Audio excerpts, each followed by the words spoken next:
only when it's extremely funny. Only when it's extremely funny. And so I will say hello, everyone. Welcome to the StreamVoid podcast, episode 106. Wow. 106 episodes in. That's crazy. Yes, it is. It is November the 20th, 2022. We're recording on a Sunday. It is 12 p.m. It is. Yes, I am MikeyT. Of course, across from me is KurbStomped. You Bonjour. can find us under our respected monikers wherever you look, except for maybe Twitter when it dies. Is it going to die, though? I don't know. Would there not be some value in selling, like, just the name to another company to, like, restart Twitter? Probably. He's, like, speedrunning his way to, like, losing $46 billion. I know. Like, do you think if he was, like, did this and then he was like, I'm going to write it off as a tax loss, do you think the IRS would be like, no, you tanked this company? Like, you can't write that loss off because you fucked it up so badly? I would hope so. Frank agrees. He's got a weird face on him. He's like, yeah, that's probably what he's doing. Yeah. We are joined by our special guest, Frank, again. Frank the cat. Frank the cat. Yeah. He's looking me dead in the eyes right now. Yeah, he wants something, but he's bad at communicating what he wants. Yes, he is a cat, after all. Yeah. You are listening to the StreamVoid podcast. This is a show about life and video games and everything in between. Yeah, like Twitter. Like Twitter, Yep. which was in between the intro and the end of the intro. Exactly. So, my friend, I will ask you again, how was your week? It was pretty good, except for, let's see here. I don't know if it was this week or last week, but at work, the young guy there decided not to put the forks of the forklift on the ground when he parked it. So I smashed my shin into it, and it's like a bone bruise. Because you look at my leg, and it's like, you can't tell anything, but then I'll like put something, like I'll cross my legs when I'm lounging, and I'll put my leg over my other leg, and I'll be like, oh my God, my leg! So I was not too stoked about that. Because that's like one of the first things you learn about the forklift. Is like, put the forks on the floor. Yeah. Like, leave them down. That's a tripping hazard. Or like a break your shin hazard. Holy shit. Yeah, you must have come around that corner with some ferocity. Well, I was just working. I like took like 2 steps into it. It was nothing major, but it was just like, holy shit. And then Thursday, walking to work, I fell. So that was pretty sweet. Yeah. Hurt my back and my arm and my leg and everything like that. Scuffed up my pristine knee. It's all scuffed up. Pristine knee. What is everyone in the stream gonna be like? Oh wow. The knee's been locked away behind a paywall. So on the Thursday, I was just like, I had to do work, so I just sort of toughed it out for most of the day. But then, like an hour before my regular quitting time, I was like, okay, I'm going home. Like, I've had enough of this. And I told them, I'm like, I don't think I'm going to be here tomorrow. I just have a feeling that once I've stopped moving and I'm laying in my bed, I'm not going to like want to get up, basically. So when I woke up Friday morning, it was like, oh yeah, I'm not walking to work today. I'm not going to go sit in that office chair today. So that is unfortunate. Yeah. I mean, I got to stay home and play Pokemon, so that was good, but yeah, you did. I was like, yeah, I was like home from work and you were already playing Pokemon. I was like, oh, hello. What's happening here? Yeah. And so whatever. I feel better now, but it's still like, as I was walking over, I could feel my back tightening up and my arm was sore and everything. So whatever. We'll see how it's at work tomorrow. Yes. Anyways. Yeah, but other than that, nothing else was too, happened at work or anything like that. Just the usual workedness. And since I'm working at the warehouse a lot, I don't have to deal with my nemesis too much, so it's pretty good. Yes. And when I do have to go back to the store, it's like I don't have to do any of the baloney stuff that she was trying to get me to do. So that's pretty good. And she has to do all this baloney shit now. Since I'm not there, she has to do it all. So it's like, hey, enjoy.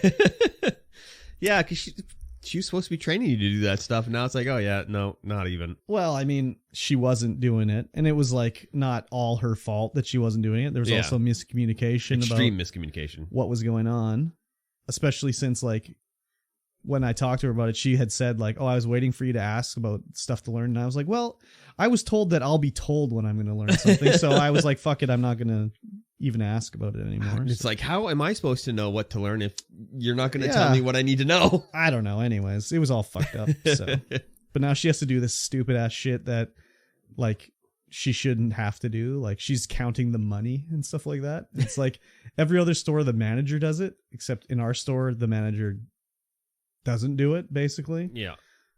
And I was counting it, but now I'm not there to count it. So she has to do it. So it's like, whatever. Doesn't bother me. Sounds like a dream. Warehouse dream. I like it. I mean, listen to audiobooks, listen to podcasts. Hell yeah. Sort of do your own thing. This week is a little weird because they're doing inventory there now. So the old guy that retired, he's coming back in to just do it. Like, do the counting and stuff. Yeah. But during that time, he needs to use the picker to get up on the top shelf to count shit like that. So it's like, I can't pick stuff if he's using the picker. No, sure can't. So I'm just like, I said, like, I'm like, why doesn't he come in on Thursday and Friday when I'm not here? Like, then he can use it all day. So right now it's like, I come in, I do picks for like an hour and then he's there. So I'm like, all right, enjoy, take the picker. I'll just do something else, I guess. So whatever. Yeah. I'm sure if the owner was around, that's probably not the way it would be going, but he's on vacation right now. So they're just doing it any way they want to. And I'm like, fuck it, whatever. I don't care. Yeah. So, how about you? How was your week? It was all right. Uh-huh. Lots of management stuff. Uh-huh. I went to Kelowna to visit the Kelowna shop and hung out there for the day. Stayed in a hotel. Yes, I saw that. Although I was at the Accent in Kelowna, and that's one of the main haunts that we stay in all the time. And they had significantly upgraded the beds and TVs in there. Oh yeah.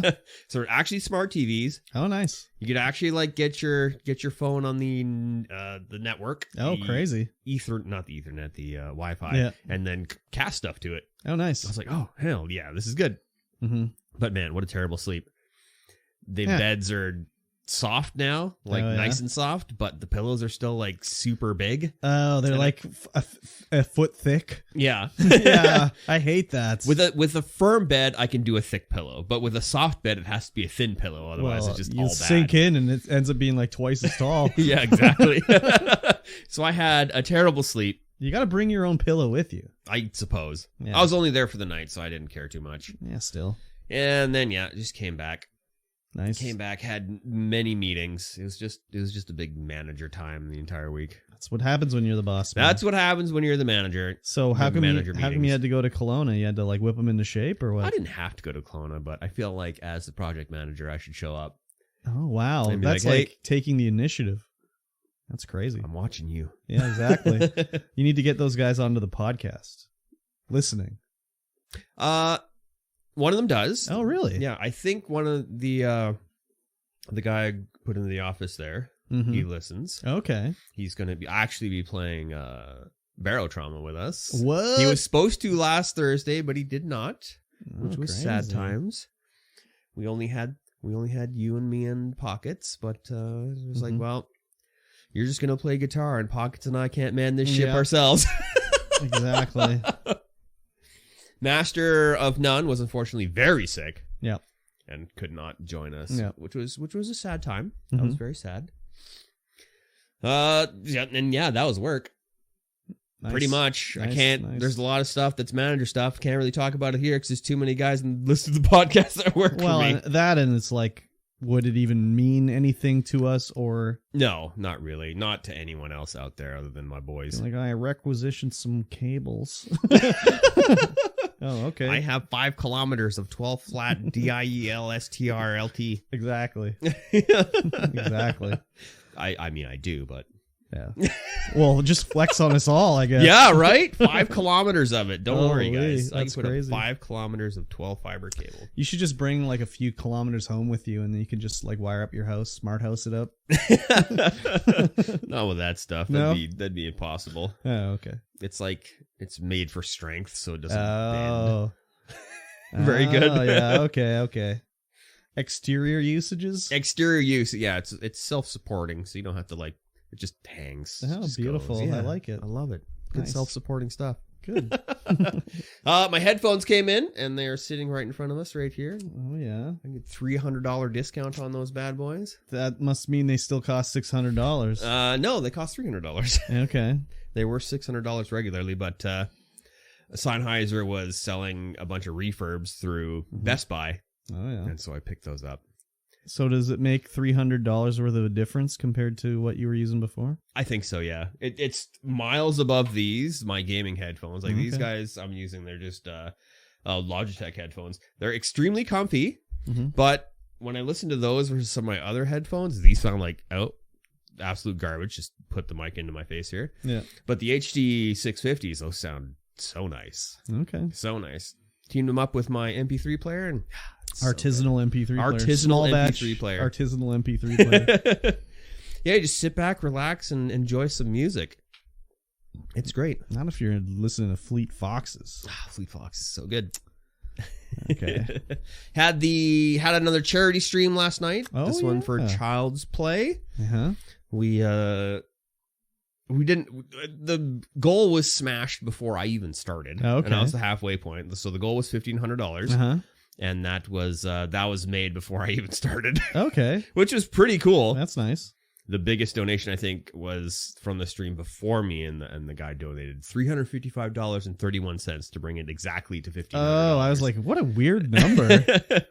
But if you donated $100 or more, there was a chance to win a gaming PC. Yeah. Not a super high-end one, a very middling one, but still, Yeah. free PC. I mean, I'm surprised they even managed to get that kind of sponsorship. I was like, holy, Yeah. a PC giveaway? But Yeah. they smashed the goal. I don't know what the end goal ended up being, because we went for stretch goals. Yeah. So when I got on, it was 2,000. Mm-hmm. Didn't have a lot of donations during my stream, which is fine. Mm-hmm.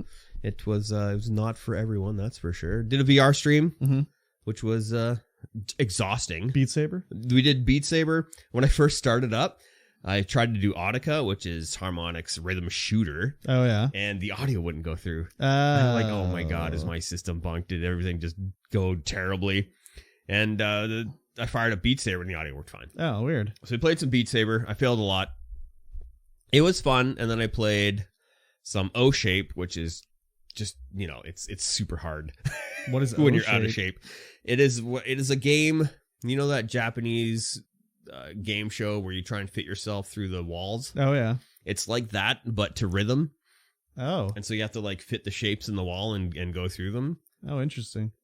But there's a lot of squatting and lunging and stuff like that. Oh. So your legs get sore and your arms are up here and then up here and not all over the place, like doing the YMCA. And you're like, shoulders. Interesting.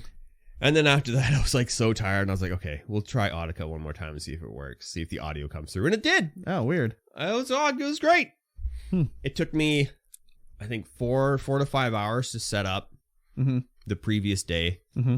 And then yesterday, I started making sure everything was ready at 5 for Yeah. my time slot at 9.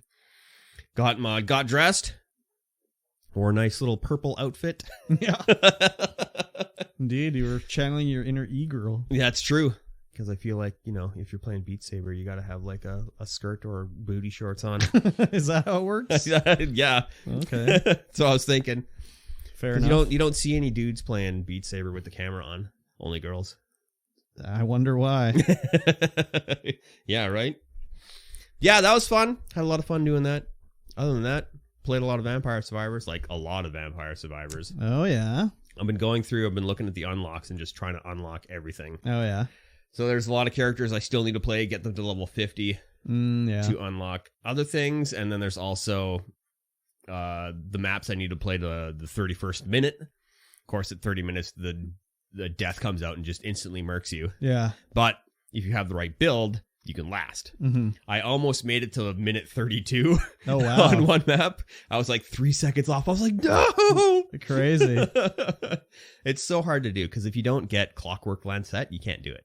You always have to build Clockwork Lancet to get past the 30th minute. Yeah, there's so much stuff to unlock. There's still some relics I haven't unlocked. There's one that I don't know just quite the build to do it because the level is one of the later levels. And I think there's a ball of skeletons rolling around the stage. Mm-hmm. And I think you have to kill that to get the next relic, and I'm like, how do I do that? Because I really want to unlock endless mode, but I think I need to get these relics before I can do that. Oh, you need to get good. I know, but the enemies are so sparse at the start that it's really hard to level up quickly in that level, and they come like in just like trickles of enemies, and then all of a sudden it's just like wham, just everyone, and you're like, damn it. And it's all those like floating skulls. There'll be like one or two come in at you at one or two times, and then it's just like a ton of them. And I'm like, I can't do it. I don't know how to do it. And it's like, do I go and get the relics that are scattered around first? Yeah, or maybe. Because that sacrifices your level up time at the start. That is true. Are you leveled up enough to go and get those first? It's a tough one. Dude. It is a tough one. Yeah, I played because it every level goes half an hour. Yeah, and it doesn't seem like that long at all. And then you're like, okay, well, it's very late now. I should probably go. You do 2 runs, and it's like, oh, it's been an hour already. Yeah, it's crazy. Such a good game, though. Yeah, it is a good game. When I started it up, once they added achievements, I fired it up my Xbox, and I unlocked 77 achievements in like 1 second. It's pretty crazy. Yes. Thankfully, I turned off announcements. Otherwise, they would have run for like an hour.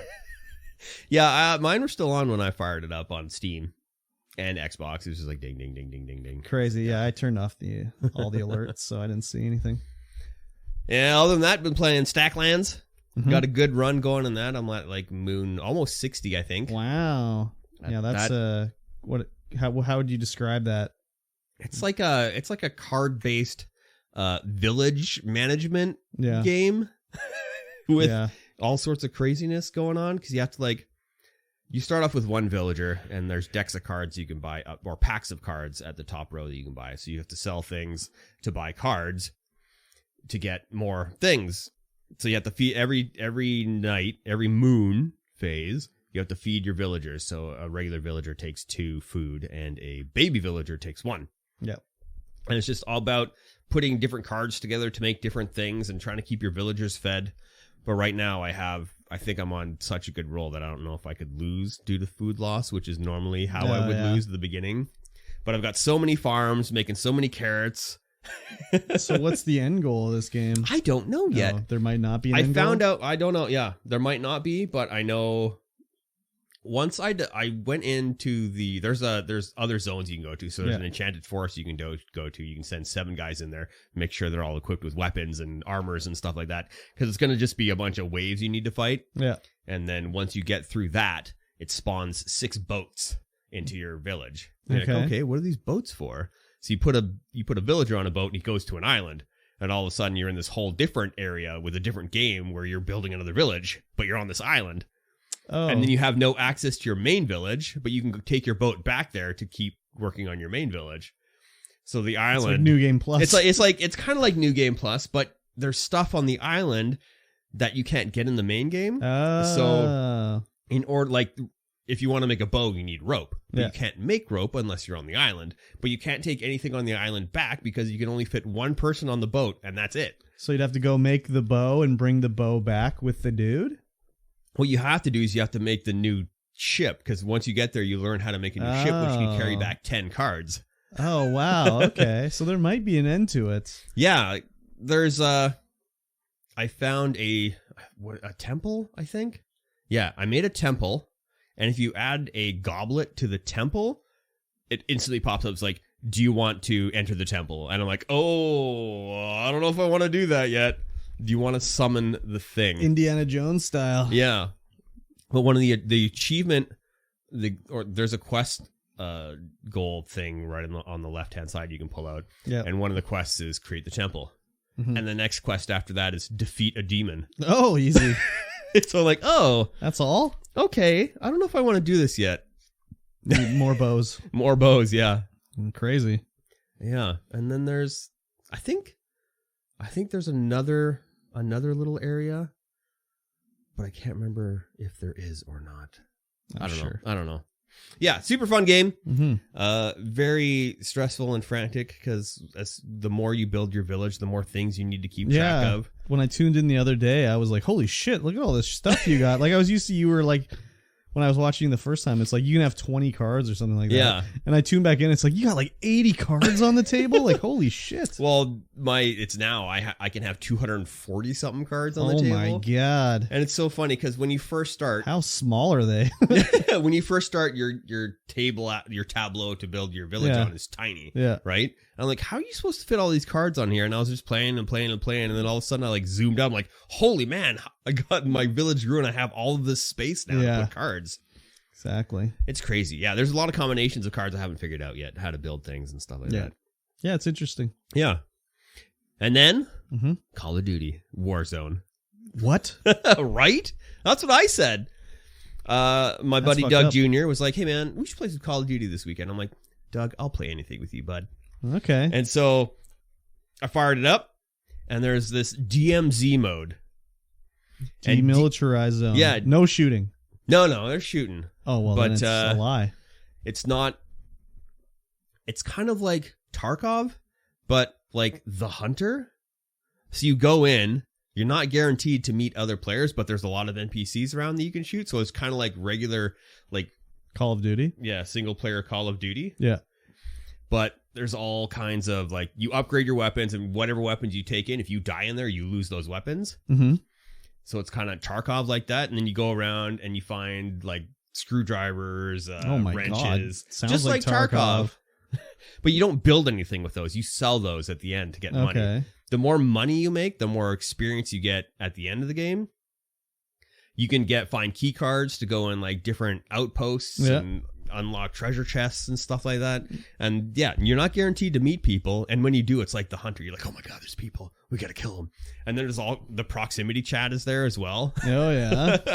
Crazy. It's a lot of fun because you're mainly fighting NPCs. So for slow boys like us, it's doable. Oh, interesting. Yeah, it's an incredible amount of fun. You only get a certain amount of bag space, so you got to be choosy of what you're taking in and taking out. Can you put like 50 backpacks inside of a backpack? No. You can upgrade your backpack. You get 2 guns, an offensive slot, a defensive slot, and then a tactical slot. Yeah. Plus 5 items in your bag. So that's for like your key cards and anything you pick up out in the zone. And then there's quests you can get to, go here, do this, do that. You can get contracts on the inside of the game to increase your cash. Do all kinds of like rescue missions and like fight the big guy, stuff like that. I guess it'd also be kind of similar to what's that other one? That RPG one. I don't know. RPG. It's like a first person RPG. The first quote unquote Destiny killer. The first it's first person? Yeah. No, third person. Oh, Outriders? Not Outriders, no. It was before that. Before Outriders. Yeah. I don't know. It was like post-apocalyptic New York City. Oh, Remnant? From the Ashes? No, not Remnant. Oh, The Division? The Division. Oh, yes. Okay. It kind of reminds me of that, where you're like running around zones, like fighting NPCs. Okay. And getting. And it's free?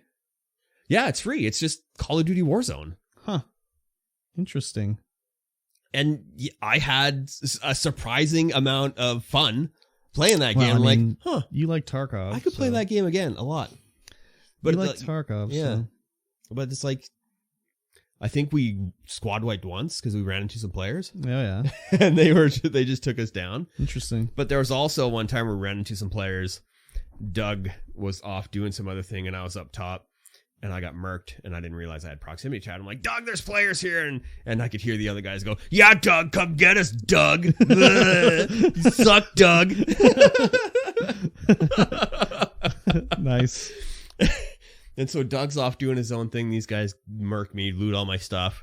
And then Doug comes and reses me. Because you can just get resed. Like, if you're crawling on the ground, you can get resed. But if you're down and out, you can still get resed. Oh, yeah. Which is super nice. So we're on the top of this, like, police station. He reses me up and we're just sitting there. We're like, hey, those players around here somewhere. And then we see them like running out on the bottom of the police station. Yeah. Just post up, just boop, kill them both. We're like, and they didn't camp. They didn't camp your body? They didn't camp my body. That's fucked up. I know. It was weird. So we camped there. One guy came up the stairs and we camped his body. We sure camped his body. Morons. Oh man, it was so fun. Nice. It was so fun. That's cool. Yeah. I'm kind of surprised there hasn't been like a Tarkov ripoff yet. Yeah. Tarkov's the only one. Like, I think the Dr. Disrespect game that's coming out is going to be very much well, like Tarkov. that's NFT based, so I can't expect it. I don't know, dude. I don't think so. Yeah, I will definitely be playing Call of Duty later on today. Oh, wow. Okay, cool. Interesting. Yeah, it was a crazy amount of fun. I was actually quite surprised that it felt good to play this game. Nice. Probably because it was mostly just, shooting up NPCs like Call of Duty single player. Nice. But with friends and completing missions and stuff. It was a lot of fun. Cool. I had a lot of fun. Nice. Yeah, what did you play this week? Pokemon. Yes. I mean, I played some other things before Pokemon came out, but then Pokemon came out. So I think I've said it on here before, but like the last bunch of Pokemon games, they come out and I'm just like, I'll get it. I'll be stoked for it. But then I'll be like, yeah, this one's not for me. And then I'll revisit it like a year later and be like, oh, right. It is for me. So I was a little concerned with this one where I'd just be like, but no, I'm loving it so far. It's great. It is an open world Pokemon game. Oh, nice. More or less. Yep. You can go wherever you want. You don't have to do it in a particular order. It's not like you in theory you could go to like any gym and go fight the gym, right? Yeah. But like as you go into these different zones, there's like the Pokemon. It's like, oh, this Pokemon's level 50. I could theoretically go through this zone to get to the gym, but I'm like level 10. So I can't really do it, right? So it's cool like that. And there's other open world quests. Like there's these side quests where it's like defeating these Titan Pokemon and, whatever. Just it's like a bare bones open world, I'll say that. Yeah. So the gameplay is regular Pokemon, basically. Do your moves, whatever. Yeah. But this one, you see the Pokemon on the map, which I'm not a huge fan of. I prefer sort of the random Pokemon style, but this is kind of cool anyways, because you'll see like, oh, there's like whatever, a Tauros over there. It's like, I don't need to catch a Tauros. Or it's like, oh, I'll go kill more Tauroses to level up or whatever. Yeah. So that's interesting. The graphics are like passable. A lot of complaining online about how the game doesn't look like Breath of the Wild graphically or like Xenoblade Chronicles 3 graphically. And people are like, I'm, just saying like it's ridiculous that Game Freak made this game and like these other games that are older look better. But I just was like, Pokemon's never been like a graphical showcase. Sure hasn't.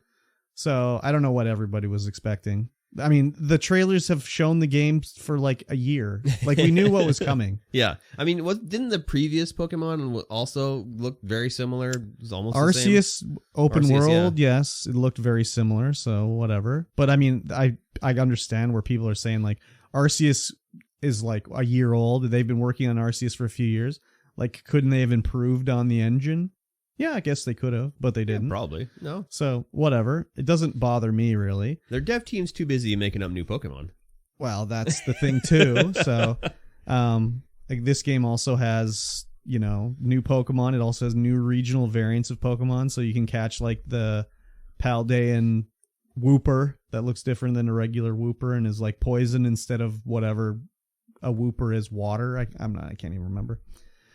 So they've done a lot of stuff in it. There are like a lot of people are also complaining online, like the performance, like frame rate drops, stuff like that. I had not seen any of that. Like it's not like running at 60 frames a second. Like it's running at like 30 maybe. Yeah. But I've not seen any drops in frame rate or anything like that. So I don't know if that's just because like my Switch is not used that much. So it's like basically brand new still. Yeah. And people that are having problems, people that have problems with the like performance have dropped their Switch 4 times on the ground or something like that. It's hard to say. I haven't played it in handheld mode. I've only played it in docked mode, so maybe that has something to do with it too. Could be. You plug it in, you get more battery power. Exactly. Power. Well, and there is more HP horsepower, not hit points, but it unlocks more. Like this, the CPU and GPU like are like souped up when it's docked. Yeah. Not a lot, but it is like it unlocks more like processing power because it doesn't have to rely on the battery. Yeah. There are things where I'm like, okay, this is a step back from the older Pokemon games. Like in any other Pokemon game, you go to a city and there's houses and everything. You can just basically go into any house. There's not usually anything in the house. Yeah.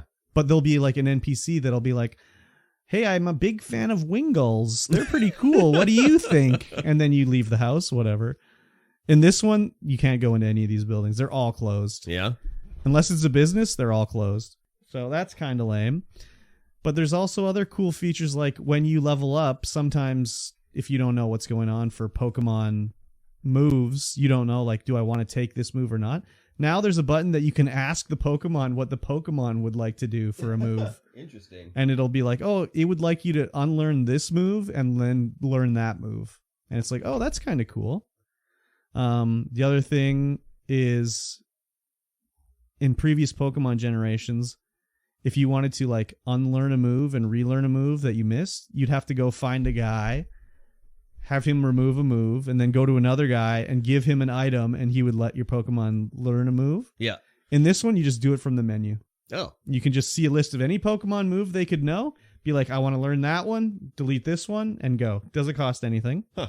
Same thing with renaming your Pokemon. Before, you'd have to find like the name raider, and he'd like be like, oh, that's a pretty good name. Do you want to rename your Pokemon? And then you choose a new name. This one, just in the menu. Just hit the button, you can do it. That's all holdovers from like really old Pokemon. Yeah, it is, but it added a little bit to the game where it'd be like you have to think about it. Now it's kind of like it's good and bad. Like now it's like you can experiment more because it's like, what happens if I use this maneuver here? Whereas before it would be like it's a bit of a pain to go switch it up. So, I mean, whichever way. It's different, but that's also the way Pokemon games have been. Every region has different rules and stuff like that. Like in one of the regions, there was no, like, when you can teach your Pokemon a move, you use these things called TMs. In one of the games, they got rid of TMs. Because you would use a TM, you use it once and it's gone away. They replaced it with these other ones that I can't remember what they called them, where they would LMs? No, but you could reuse them. You didn't have to find another one. You just reuse them.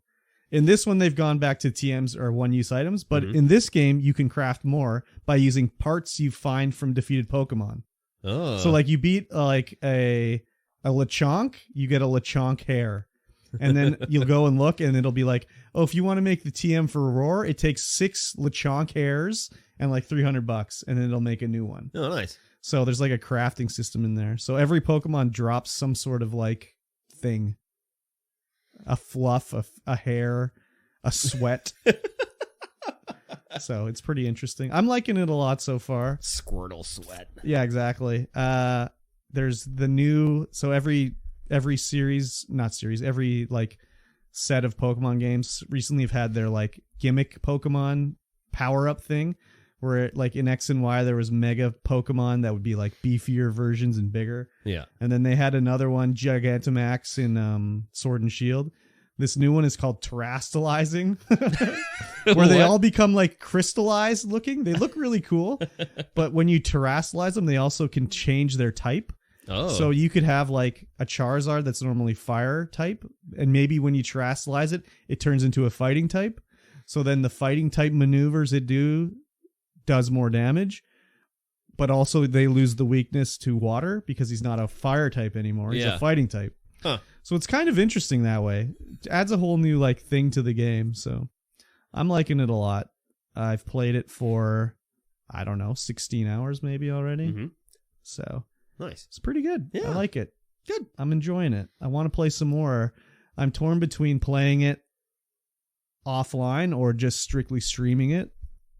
I want to play it like the other night, like yesterday. I was going to stream during the day, but I was just kind of like, not really feeling the back well enough to be like, I want to stream. Yeah.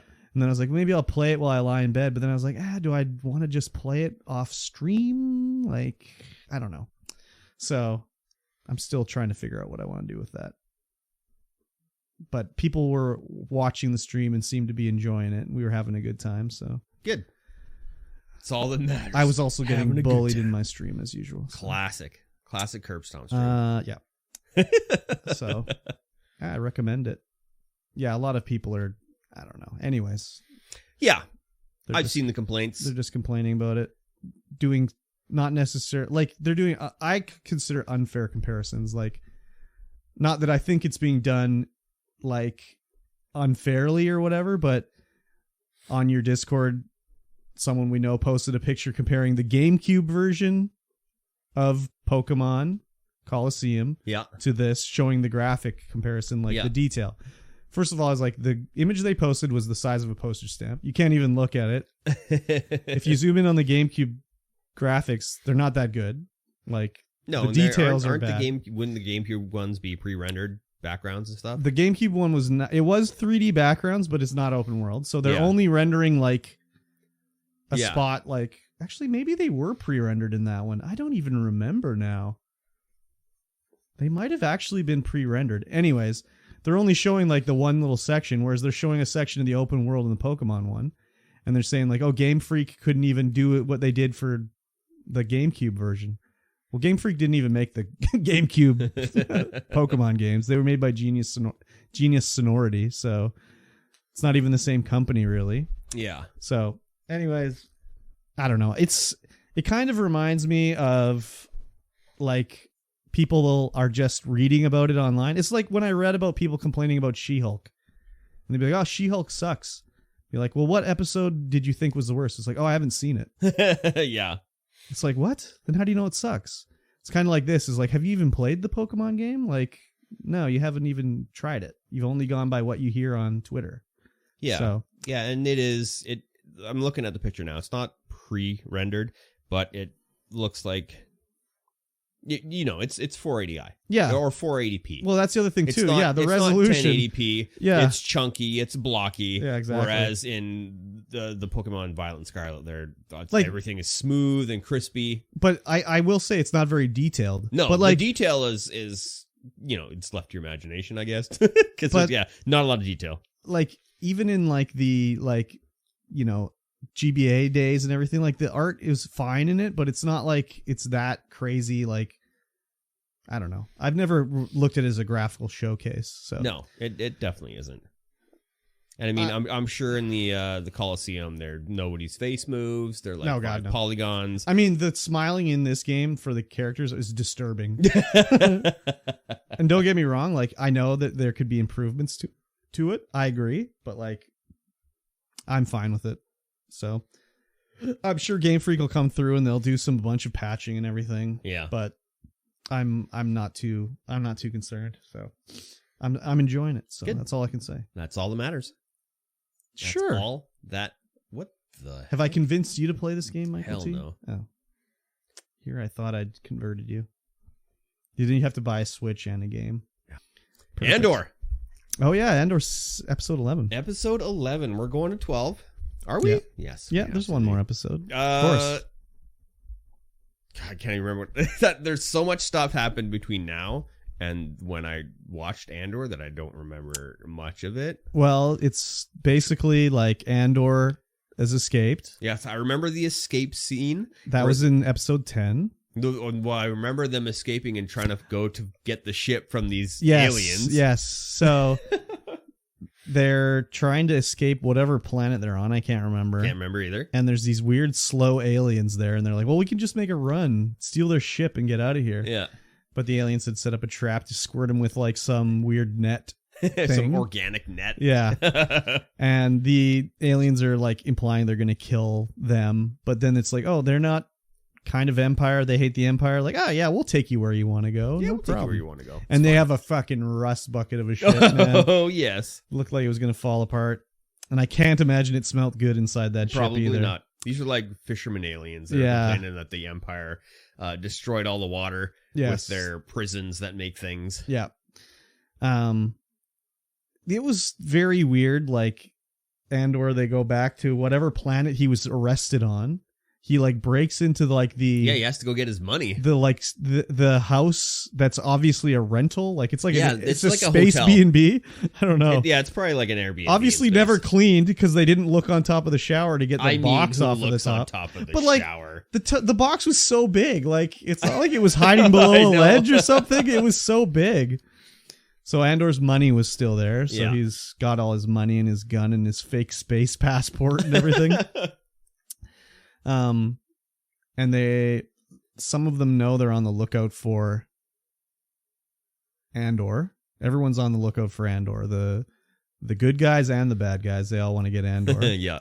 The one thing in this episode, they showed more of Bix after she had been tortured. Yeah. And that actress is great. Yes. I believed she was tortured. Maybe they tortured her in the show. I don't know.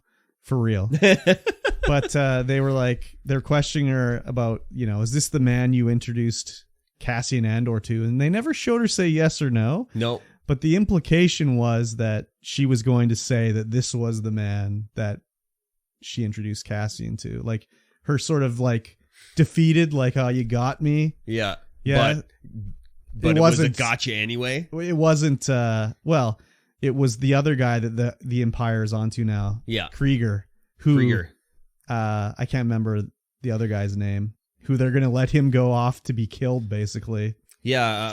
As a sacrifice, because they know that they know. Like, they know. Yeah. The rebels know that the Imperials know that Krieger's going to attack, but the Imperials don't know that they know that they know. Yeah. So it's like a whole thing. Yeah, what's-his-face goes to see Saul. I can't remember what the hell his name is again. But he goes to see Saul Gerrera. Saw Gerrera, yeah. And, yeah, Saul. Saw Gerrera. S-A-W. Yes. And Saw's getting ready to go and fight with Krieger. Yes. And he's like, well, you can go do that, but we're letting Krieger fall. Yeah. And he's going to be what we call a discarded asset. Yeah. And Saw's kind of like, maybe you're, like, Saw's very paranoid about everything. He's like, maybe you're an Imperial. How do I know you're not an Imperial? Like, so he. Yeah, Tubes is my guy. Yeah, he's exactly. Like talking about you got guys everywhere. Yeah. He told me. Tubes tells me everything. Tells me everything. He's my guy. Yeah. Tubes is like, ah! That's a lie. Tubes speaks some pretty good Huttese. Everything is coming to a head. Is he a Tusken Raider? He was carrying like the rifle the Tusken Raiders carry. I don't think he's a Tusken Raider. Yeah. He might be, but he speaks Huttese. Okay. He was carrying the rifle that the Tusken Raiders carry. I just remember from the weird like stock. Yeah.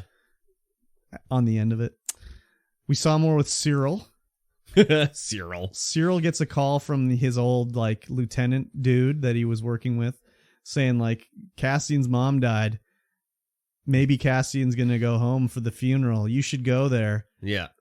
And now, I mean, Cyril is like, is he basically like, he's basically a terrorist now? Like, I don't know. He's going on his own accord to go to Cassian's mom's funeral. Is he going to like, do you see a redemption for him in the next episode? No. I think everything's just going to go from worse to worse for him. I literally have no idea what the last episode could be like. I have no idea how it's going to go. I have no idea how it's going to end. I have no idea. It's going to end on some sort of cliffhanger. There'll be some closure. There'll be some cliffhanger, a little closure. There'll be some closure here, but they're going to lead into something for the next season. Yes. Because there has to be another season, right? Yes. I think this next episode, if I would predict that Mon Mothma is going to get out of there. Well, I mean, we know Mon Mothma. She has to at some point, but this might be the time. The end of season. Well, this season might be because it's getting bad for her there. Yeah, but like she was still in the Imperial Senate in Rogue One. Was she? Well, yeah, because Palpatine hadn't revealed himself yet. Oh, but she's also on Yavin 4 in Rogue One. So she must be doing the back and forth. Yeah, you're right. But there's still a lot of time between. See, that's the thing. I don't think she's out yet. Next season, there's gonna be more Imperial Senate shenanigans going on. So they need Mon Mothma to still be there doing that. Yeah. Eventually, yes, she'll be gone, but I don't think it's gonna be this episode. I'd be very surprised if she's out. Because, like, what are they going to show from the Imperial Senate? Add a new character next season that we've never heard of? I don't think so. Probably not. I don't think so. But I mean, they show very little of the Senate anyway. They really just show her favor going down the hole. Not so much showing the Senate, but like showing the machinations of like the political side of the Empire. I guess there's got to be, since it's a very politically intrigued show, there's got to be more of that. So I think she's going to stay, but it'll be something like she's sort of like in the comm, like she gets the thing like with, what was the guy's name? I can't even remember, but his son is going to meet her daughter and it's going to smooth it out because she can get her money all smoothed out, you know? Yeah. So things are looking okay for her going forward. But it's like, what's going to happen with the Imperial woman that's going after Cassian? Yes. What's going to happen with Cyril? What's going to happen with Cassian? Like, who else is going to be there on that planet? Is anyone else going there? The cousin will be there. Can't remember her name either. Right. She'll be there because she's on her day. And like, what's going to happen with all these characters? It's going to be a reunion. Everyone's going to be there. It's a big happy reunion. Or big happy, not happy, but a big reunion. Yeah. So, yeah, who knows? The other thing too is like we never actually saw Cassian's mom dead. Like they take her out. We saw them pull what we think might be a body out. Like, it could have been a bundle of rags under a sheet. Well, it could have been her and they were just moving her as well. There's that too. Safe. Like, is she dead? Like, we don't actually know. No, we never see her pass. She just dies. The only thing that is the one, her one droid is very upset. Yes. That droid needs a memory wipe. That droid needs a full reboot. Yeah. But, like, is she going to be... Like, her whole thing is she wants to fight the Imperials. Like, is it going to be, like, a whole gotcha moment where they get all the Imperials there because they know Cassian's going to come and then they, like, blow it up? Or, like, you know? That could be. Who knows, right? Could be. There's a lot of options there. So, I'm excited to see what the next episode is all about. The end of this episode, I was like, damn it, it's over. But it wasn't like the previous episodes where I was like, fuck! It's over! Yeah. I just want to see the next one. This one ended and I was like, okay, this sucks. I'd like to know where it's going, but I wasn't as like pumped for the next episode. Yeah. We had a little space combat in this one as well. Dude, he kicked the shit out of that thing. So that was the other thing too. Has there ever been tractor beams in Star Wars before? Yep. Okay. Yep. I don't remember them really. That's how they get the Millennium Falcon onto the Death Star at the start. Oh, okay. And I do believe the Trade Federation had some kind of tractor beam. You're right. Well. You're right. I just was like, wow, I only thought these were in Star Trek. But yeah, what's his name? In his like jalopy, yeah, destroys this like Imperial like blockade ship.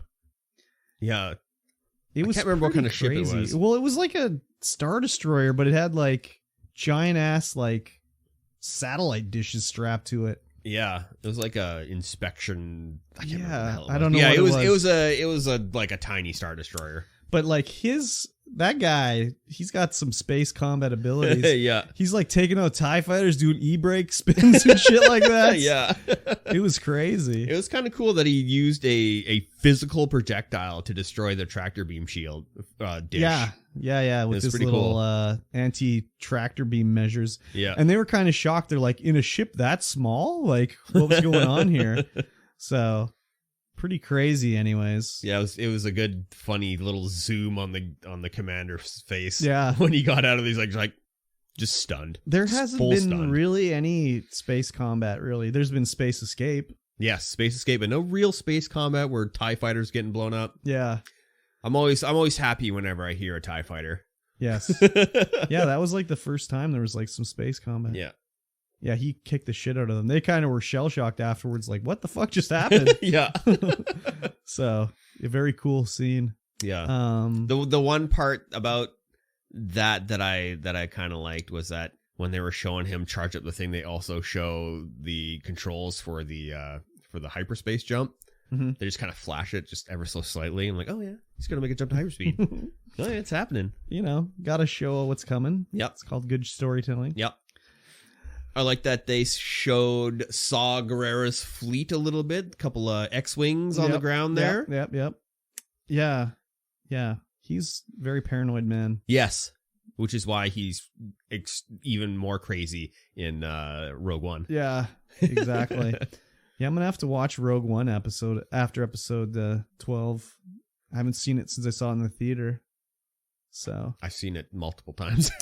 I only saw it the one time in the theater. It was enjoyable, but I don't know. I was kind of like, I mean, that still is like, I don't really care about Star Wars more or less. Like, I'm liking Andor a lot because it's the least amount of Star Wars. Well, it's Star Wars enough, but it's also like it could have been like they scramble like a B wing, a B fighter to get him. Like, he doesn't have to be a TIE fighter. This could have been a good story in like Battlestar Galactica or Star Trek or Star Wars. It's not like Star Wars because of Star Wars, you know? Yeah. It's just a good show that happens to be in Star Wars. With good storyline. And sometimes you see a stormtrooper, sometimes you see a Imperial droid. Yeah. But wouldn't like a future Star Wars, like imagine there's like a Star Wars show that's on Coruscant or whatever the fuck it's called. Coruscant. Yep. Coruscant. But it's like a murder mystery. Like there's a murder and it's a detective story or something like that. Like, wouldn't that be cool? It would be cool. In the Star Wars universe? Like, it doesn't have to be space battles all the time. No, it doesn't. And this show has proven that. It doesn't have to be space battles all the time. So, it did episode 11, space battles. That's the first time we see space battles. Basically. So, I'm excited to see what is coming next anyway. Yeah, the last episode of the season should be pretty interesting. It's coming Wednesday. Yeah. Yeah, make sure you watch it so you can hear us talk about it in the next whatever. Yes, next episode of the StreamVoid podcast. Exactly. Yeah, I still highly recommend it. Yes. Everyone should watch. Yes. Yes. Ladies and gentlemen, it's time for Game Club. Game Club. Each week, we play a little bit of a video game. We play a chapter, a segment, a timed interval. A timed interval. Yes, yeah, I love know, a timed interval. And then we talk about it on the podcast. We are currently going through, and going through is rough. Well, it was rough. Yes. Of Plague Tale. Requiem. Yeah. Sequel to Plague Tale Innocence. Yes. The last few chapters, we were not having it. We were like, what are you guys doing? Yeah, this was chapter 5 we played today. Yes. Or I played today. Yes, chapter 5. Chapters 4, chapters 3, and chapters 2, we were like, yeah, this is not it. I don't know. Chapter 1 was fine. And then the other 2, 3, and 4, I just was like, I don't know.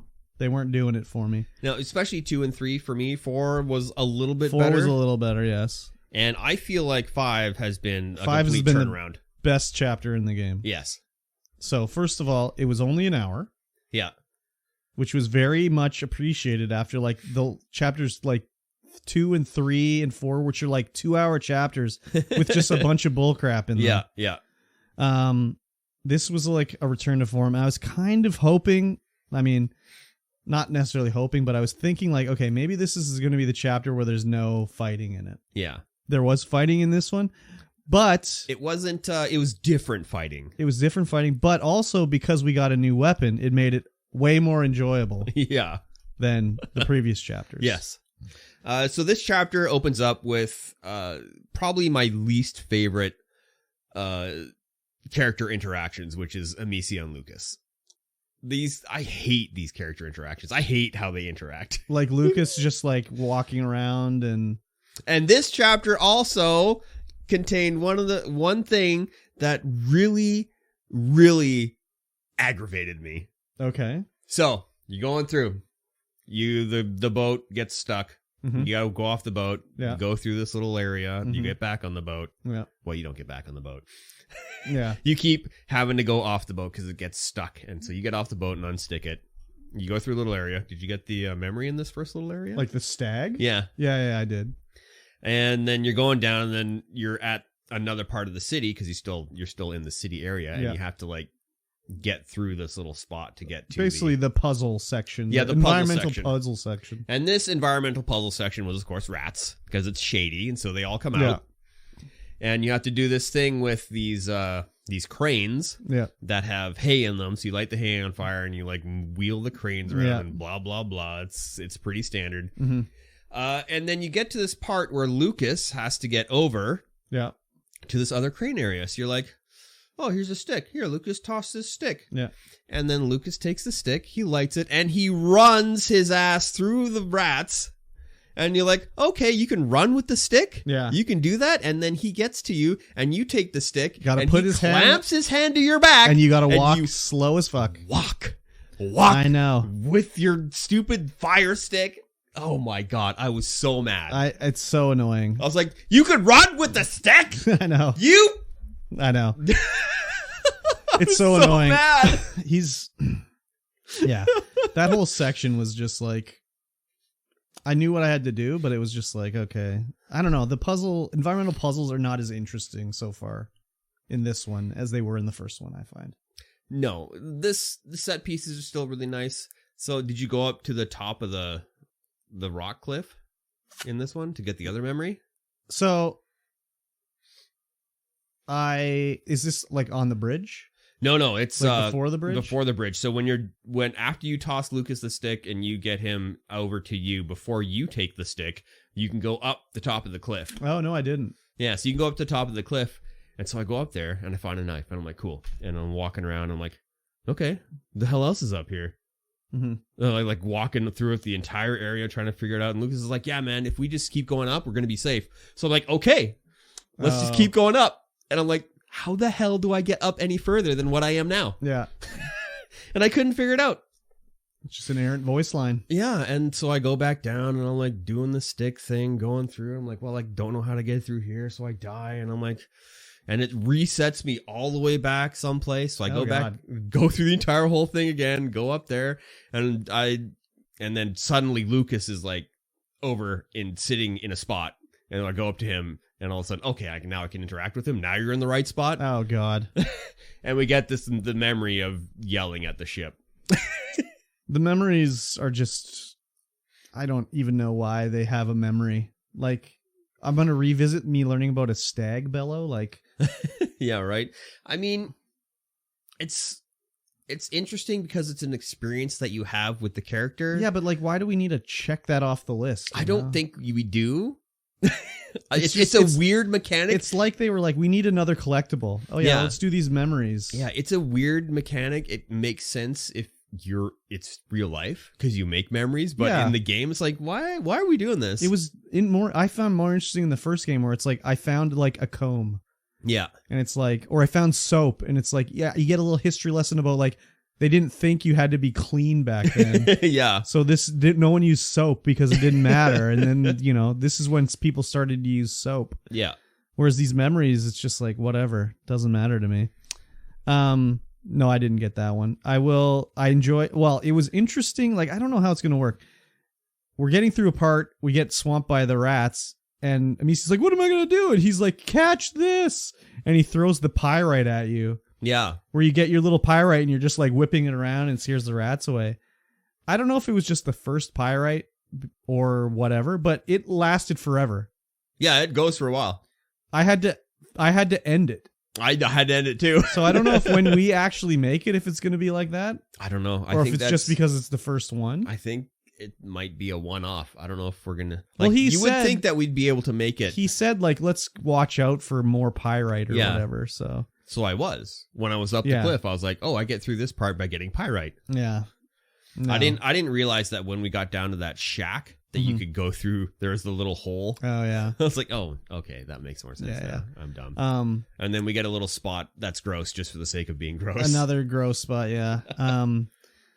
Like more weird like voice lines and stuff, like the boat gets stuck by this chain, so we have to like get the chain out of the way, and it's like we can take the ferry across, but the ferry's stuck. So what do we have to do? We go under the dock, and we get under there, and there's a body stuck in the gear. Yeah, there's just bodies and ichor down there for days. And Amici's like, I'm so sorry I have to do this to you. I apologize. Please forgive me.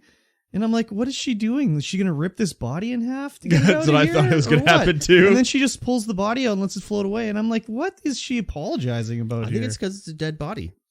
I guess. I don't know. But what about the 50 other dead bodies she was walking on? Yeah, I don't know. The really Anyways. gross part was when you're like walking through and the head just kind of bobs up. You're like, oh. I didn't see that. Oh, yeah, that was gross. But then we can go across. We get on the raft. We go across, and we have to like break the chain. Easy peasy. Well, I couldn't see it at first, so I'm like, "What do I hit?" I'm looking around and everything. I can't see it. I'm, like I can see there's a chest outside. Yeah. So I'm like, okay, maybe I have to break a board. I can see a ladder. I can see the door is locked from the outside. So I'm like, what do I have to do here? So for like, I don't know, 2 minutes, I'm like looking around. I just couldn't see the little thing you had to break. Yeah. And Amicia finally is like, oh, maybe I should follow the chain. So I like looked up the chain, and then I had looked at the chain from directly underneath. I couldn't see anything.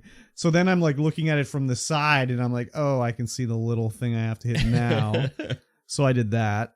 And then the whole thing crashes down, and then you can go get all the other things you see, like the chest outside and stuff. Yeah, and the tool chest up top. So I didn't have a knife. Oh, I had a knife because I went up top of the thing. So I'm like, oh, damn it, I don't have a knife. So, but then you go forward to the next little area, and there's a knife there. So I grabbed the knife, went back. Oh, and I didn't find that knife. I opened it up, and I was just like, oh, it's just a tool bench? Like, who cares? And then I was like, wait, there's like 30 or 40 parts here.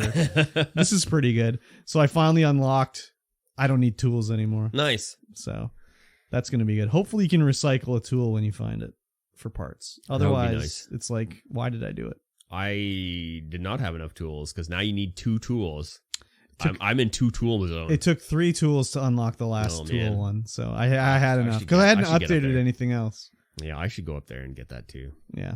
So, but yeah, then we have to get across the bridge, and I found there was another way you could go underneath the bridge, up and backwards. Yeah. But there was nothing up there. There's a Hugo Cerberium up there. Oh, I did not see it. Yeah, if you go up the back, you knock down a ramp, and then you can go up and onto the rocks. Yeah, that's where I was. Yeah, if you go I'll keep climbing up the rocks. It's like a sneaky spot. It's like hard to see. Okay. But if you go up the rocks and then up the rocks again and all the way to the end, there's a Hugo Cerberium up by there. The tree? I don't know if it was by the tree. Because I went up there and I'm looking around. I didn't see anything. I'm trying to see if I can go up higher or whatever. Because it kind of looked like if I went up higher, I could cross the top of the bridge. Yeah. I looked all around and I couldn't see anything. And then I looked and I could see like there's the giant rock on a crane. I'm like, maybe I have to hit down that rock or something like that. Yeah. But I couldn't find anything. And I spent a good couple minutes up there. So I'm wondering if it just didn't show the button to interact with it. That could be. I've been having that problem where it doesn't bring up the prompt. Yeah, I had that too. Because when I climbed down from that area, I was like, oh, there's something I can interact with here.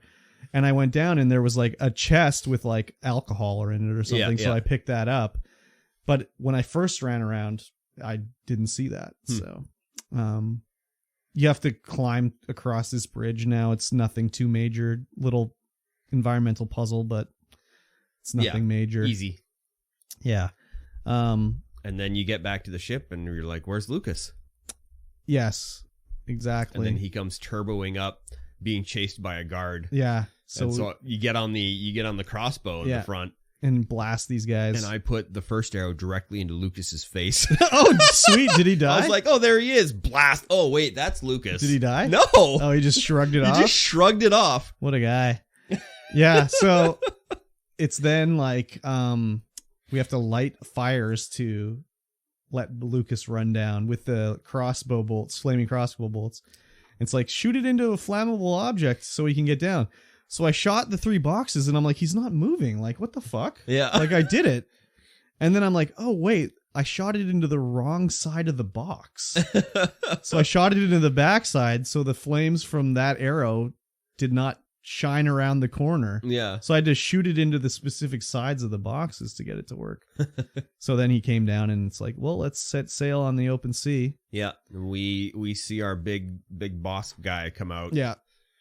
Big armored guard guy. I don't even remember his name. Can't remember his name either. And I don't have a keyboard plugged into my computer to look anything up now. That's okay. And then we see we had to go down the river using the crossbow. Bit of a rail shooter now. Yeah. And I was just lighting these fools up, yeah. literally lighting them up.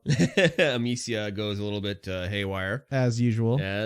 She sees a bunch of guards. She's got to kill them all. I was like, it's very convenient they hauled up these exploding barrels for me to these wooden platforms over the river. Very nice of them. Exploding? Yeah. So I fired flaming arrows and it would burn the bridges down and explode. I fired no flaming arrows in this part. No, you just shot them. Shot them regular. Nah, hell no. I was like, fuck it, light them up. Light the bridge on fire and they'd all die. They get stunned when you hit them with when they get covered in tar, they get stunned enough that you can just get through. Oh, yeah. I didn't realize it was tar. I just blasted them. What is this? It looks like honey. Yeah, I blasted them. They just all burnt, basically. Oh, that's good. Yeah, so pretty good. And we get down to a certain area, and the river slows down. They get some grappling hooks on us. Grappling hooks on us. Destroy the crossbow well, turret. It's like, so what was this character's name? John? Like, he had like a throwaway name. Yeah. And he's like, we gotta be careful. They're gonna get us, and just an arrow to the neck. And I'm like, I guess we got a free boat now. Yeah. So, and then the crossbow turret gets broken, but Amicia snatches it up.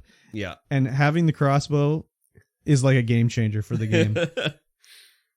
I died a couple times. I died a lot. But it was just because I was not like I had the crossbow and I was like, well, let me just use the crossbow. It's what's in my hand. Yeah. But it's like, oh, I don't have enough arrows. Yeah. You get 2 arrows. So then it was like, okay, what do I have to do here? So it was like I had to like look and be like, okay, that guy's not wearing a helmet. Let me get out my sling, brain him, switch back to the crossbow, shoot the guy that has a helmet, etc., etc. Pick up 2 arrows here, whatever. So I died a couple times because the first time I was like, I'm out of arrows. What the fuck? Yeah, I know that the first guy put 2 arrows straight into his helmet, which don't do anything. Yeah. His helmet's just too good. Yeah. And then everything was slow-mo. He would come up. It was just slow-mo the entire time. I'd be like, oh my God, no. Everything was just slow-mo. I'd like dodge around him. Yeah. But there were times in this section where I was like, okay, well, I don't have any arrows, so I'll just, do the old distract with the whip thing and put him on his ass. The prompts never showed up. Oh, no? I died so many times because the damn prompts wouldn't show up. And then, like, it was erratic when they would and when they wouldn't. I hate that. Yeah, I just, I died because I ran out of arrows, and then I died because I would try to sling a guy, but he'd spear me. And that was the other thing, too. The arrows don't have to actually hit you to damage you. No. They just have to be near you. Yes. And I'm like, that's pretty lame. I'm like, that arrow was not even close to me, and I'm like at half health. I preferred the one-shot kill. Like, if you got hit with an arrow, that was it. You're done. So what I ended up doing is I'd get hit by an arrow, so I'd hide, let my health recover. Yeah. Then I'd kill him, and if I got hit again, I'd do the same thing. Eventually, I killed them all, so that was fine. Yeah. But then we keep going, and we get to a part where we have to play Crash Bandicoot again. Yeah. And I'm not a huge fan of the way it does it in these games. I find that it's a little too, I don't know. If you're not perfect, it's you're like done. you don't have like any time. No. So I got to the part where you run towards the camera and then you start running away from the camera, and I didn't turn enough. So when I got to like the thing I have to jump over, the guy just grabbed me and killed me. And I was just like, okay. I as soon as I got around the corner, he caught me on that part.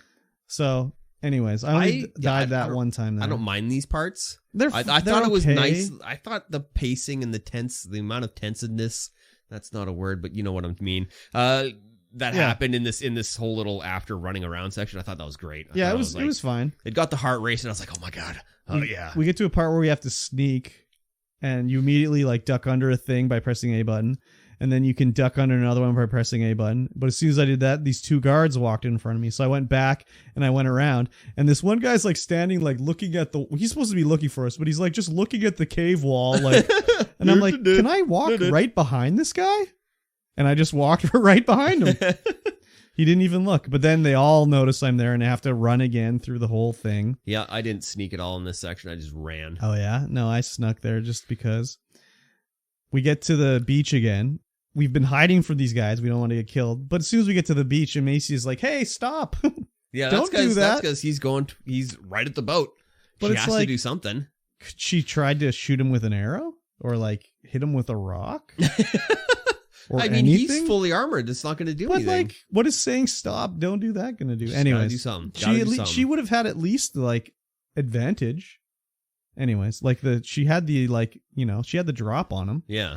Anyways, I don't think there was anything she could do. There were too many people. He's weird. in full plate. Yeah.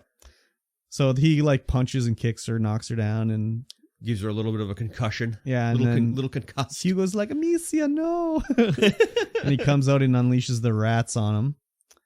Oh, and this whole time, fucking Hugo's like, we need to go to the island. And it's like, I mean, there's supernatural stuff going on in this game. Like Hugo can control rats with his mind, but it's like, why does Amicia just be like, yeah, this kid's dream? Sure. I guess that's probably where we need to go. I mean, she's a child. They're both children. I guess so. I guess it's like in the 1300s. So people thought like, I don't know, that, yes. Thought a lot of weird stuff that wasn't right. So Hugo brings out the rats, chases all the guys away, and then Amicia and Hugo are like, well, what are we going to do? We need to find the island, and Mom won't let us do it. So, all right, see you later, Mom and Lucas. Bye. And they just let the boat float down the river. Yeah, I was like, yes, get rid of those two. But let's get back to the regular gameplay. Yeah, we'll see. But now that we have the crossbow, like, I think it's going to improve. Because the main thing right now is, like, everyone was unkillable, basically. Yeah. Which was not too fun for me. I don't like sneaking, but like now with the crossbow, we can kill the guys with the helmets. Maybe arrows are going to be hard to come by or whatever, but it's just going to make it a little more manageable, I think. Yeah, I think so. This was the best chapter so far in the game. Yeah, 100%. This turned it around a lot, and I hope that it continues being this good. I hope the chapters are this long and this good. Yes. Because the other ones were just like long for long's sake, it seems. Yes, long for long's sake, gross for gross sake, and too much combat. Yeah, because the combat's not good. No, it's not its redeeming feature, that's for sure. God, no. I mean, braining guys is great and all. But you can't do that in this game. You can't do it because wears everyone's got a helmet. Yeah. That was like the greatest part about the first game. Is just like I brained like 50 fucking guys. And the first time you brain, you're like, what the? Like, do you remember in the first game where there's the Hugo's captured? We're in the camp. We have to get our sling back, and then it's like an open section, like in this game, an open braining section. But it's just like we can just brain guys. They may see us, but like there's no one that you cannot kill. Yeah, and it was just a great fun. Whereas this one, it's like they'd have helmets. Yeah, and it would just be like, oh god, I got to sneak by this guy again. So. Sneak by him, he catches you, you do your distract thing, you run away. Yeah. You get hit by an arrow, it's fine. You got 2 hit points. Yeah. Anyways. Yeah, I think they've added that system in the multiple hit system because there are guys, everyone's got a helmet in this one. Yeah, maybe. I think I prefer the one shot dead with only not that many people wearing a helmet, where you got to actually think about where you're going through. Because in this one right now, you don't really need to think about how you're going to get through the area. You just run through it, and hopefully the guy up top doesn't hit you with an arrow, because anyone that comes at you, just smack them. Yeah. Well, if the prompts show up. Yeah, I never use those prompts. I don't know. I find that a lot of that shit is just so wonky that I just don't even bother trying to do it. Yeah. So it's gotten wonky for me. It was pretty dependable before. I was able to distract and get away pretty easily, but now I was like, okay, why is the prompt not showing up? Yeah. Oh well. Maybe it's because I'm in a crossbow tutorial. I don't know. Yeah, maybe that could be it. That could be. But yeah, I would recommend. I can still recommend the game so far, especially now that we've got Chapter 5, which was like a redemption arc. Yeah. So, yeah, very good. Speaking of redemption arcs, patreon.com/StreamVoidPod. Very good. We have hit our Patreon goal. Yes, we did. To start a new podcast. Yes. The Weebus Plebus podcast.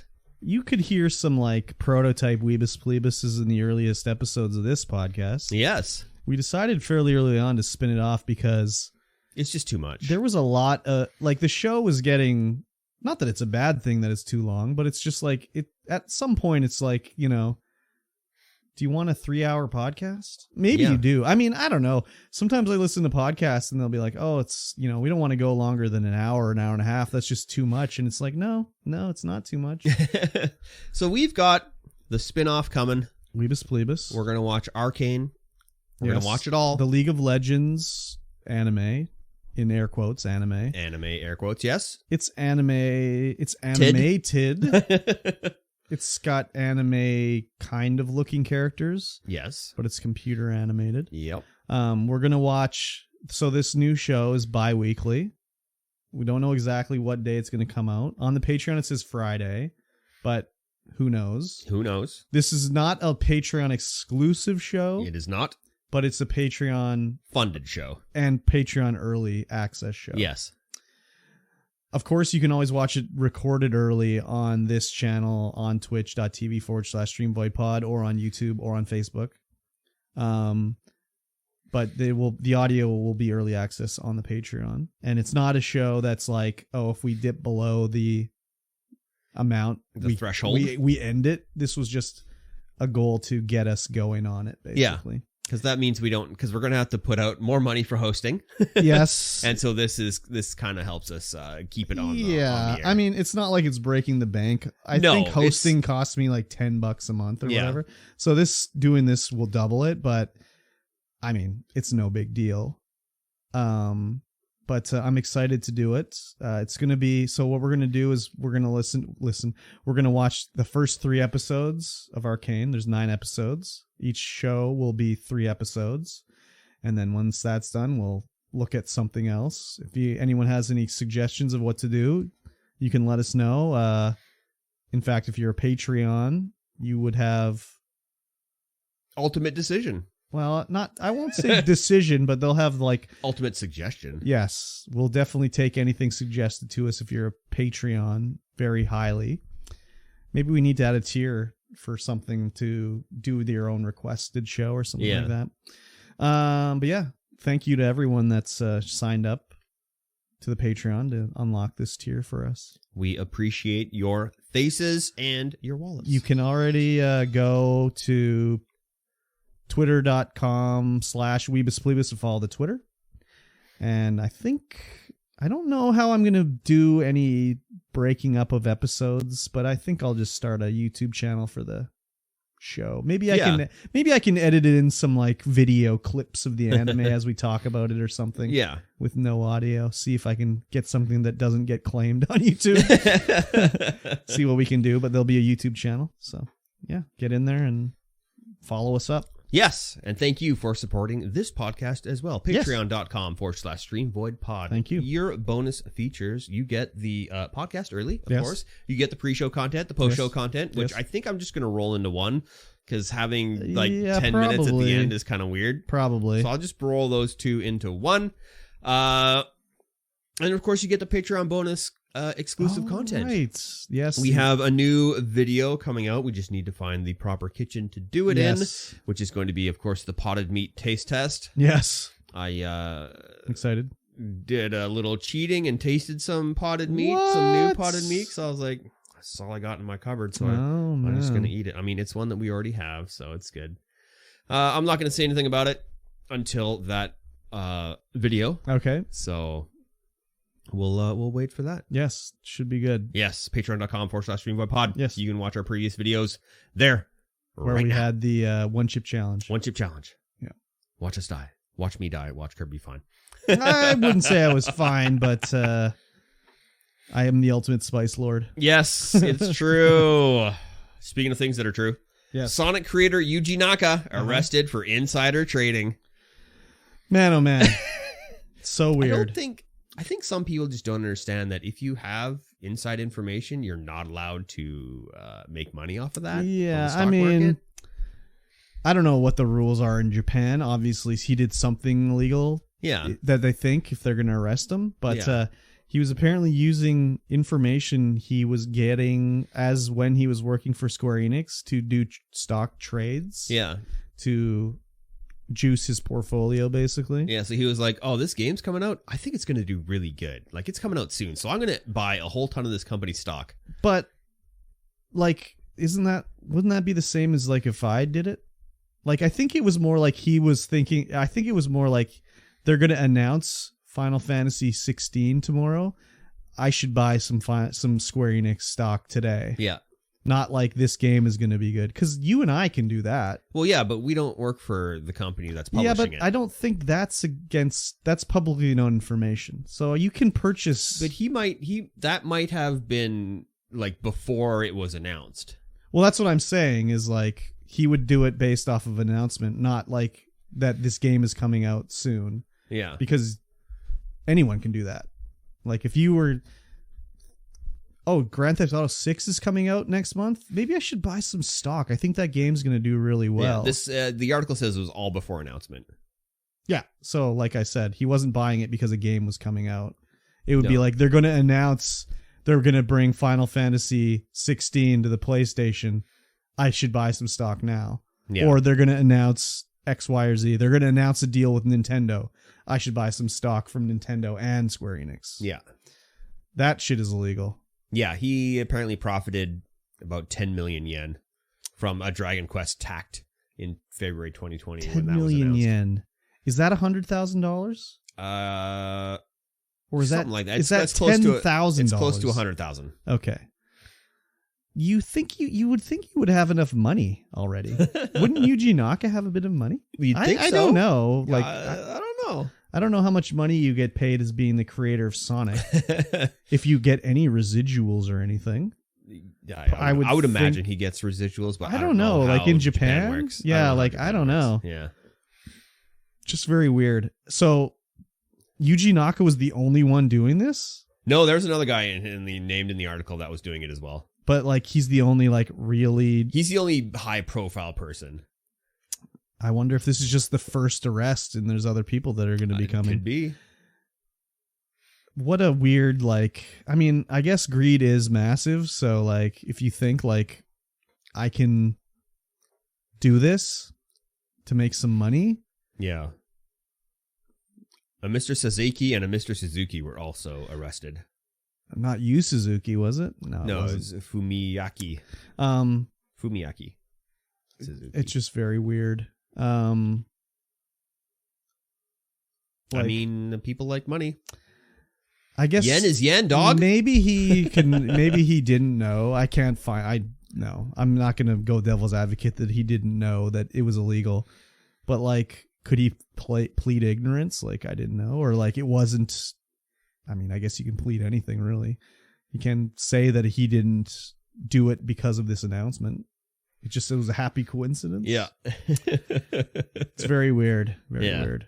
I don't know. Maybe they're more harsh on it in America or in Japan than North America. I don't know.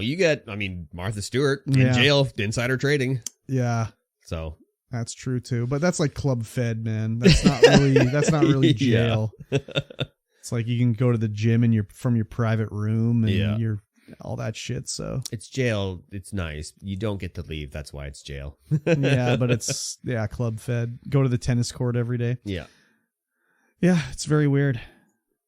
I don't know. I've never had the option to do insider trading, so I don't know if I would do it or not. Yeah, me neither. I would think I wouldn't, probably. I would imagine not. I wouldn't want to go to prison. Yeah, or get fined a bunch of money. But like, would I be like, hey, Mikey T, it's a good time to buy some Square Enix stock? If you worked for Square Enix, no. But that's insider trading. If you didn't, then it is still insider trading if I tell you. I guess. Yeah. So, because I'm the insider and I'm telling you to trade. You're inside the room, that's for sure. So, I mean, now's a good time to buy Facebook or Meta. No, it's not. Oh yeah. No, she's gone down. Yeah, but it's not gone down enough. You don't think so? God, no. Are you kidding me? $91 a share? No, dude. It's got to be about $16 a share. $5 a share. He's just going to keep tanking it with his metaverse shit. So believe me, it can go down a lot more. Yeah, we'll see. Yeah. Next up. Yeah. We got a little he said, she said going on, a little slappy fight over the socials. Bethesda versus Mick Gordon. Yes. Back in the news, Bethesda's made an announcement. Yep. 3 paragraphs. Yes. 3-paragraph announcement saying like, nope, everything Mick said is wrong. It's not right. So not everything is wrong, but it's exactly.